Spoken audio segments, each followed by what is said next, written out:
Develop करतोय, ना infrastructure develop करतोय. आणि आपले जे लीडर्स आहेत त्याला काही विजन नाही, काही नाही, काही नाही.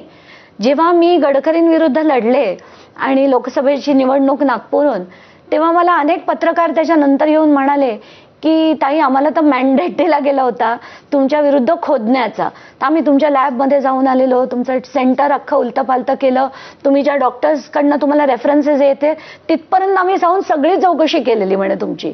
मग माझ्या इन्कम टॅक्सच्या फाईल्स म्हणा, सगळं काढलं होतं. कारण हीच त्यांची पद्धत आहे की कोणी लढायला उभं राहिलं की त्याला इतकं टॉर्चर करा की तो परत उभं राहायला नाही पाहिजे.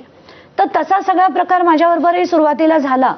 पण एखाद्याने जर खंबीरपणे हा लढा दिला नाही तर मग हे चित्र कसं बदलणार असंही वाटतं. आपण मीच का असं नाही वाटत?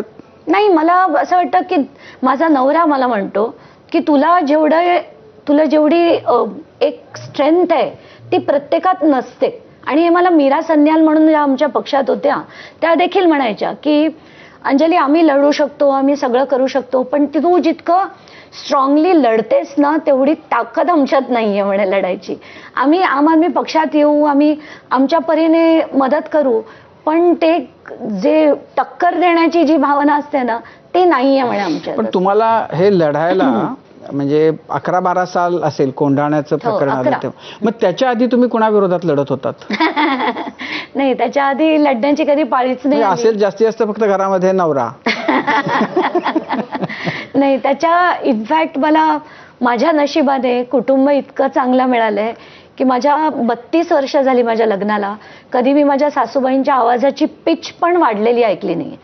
नवऱ्याशी आत्तापर्यंत मी वाद केले असतील पण त्याच्याकडनं कधीही झाला नाही. इतका शांत नवरा मिळालाय, त्यामुळे अशी पाळीच कधी आली नाही. पण मग असं की आपल्याला असं लढायला पाहिजे आधी का नाही वाटलं आणि नंतर कसं? म्हणजे मला बॅकग्राऊंड म्हणजे माझं ऍक्च्युली माझे बाबा माडामध्ये एस्टेट मॅनेजर होते आणि ते जेव्हा मी 11 वर्षाची असताना त्यांनी राजीनामा दिला तडकाफडकी. कारण तेव्हा ना म्हाडात खूप भ्रष्टाचार वाढत होता आणि बाबा अतिशय तत्ववादी होते.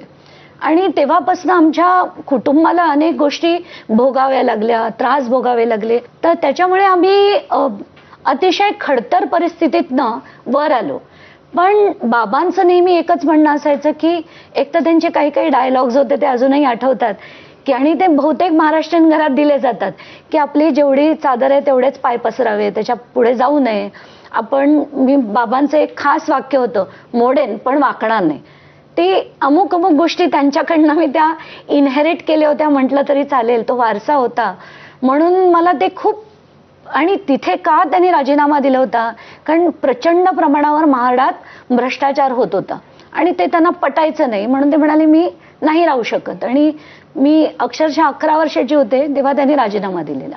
नाही, पण आता असं आहे की म्हणजे तुम्ही ज्यांच्या भ्रष्टाचाराची प्रकरणं काढलीत आणि पुढेही काढत राहाल, तर एकाच वेळेला म्हणजे आजही मी बघतो की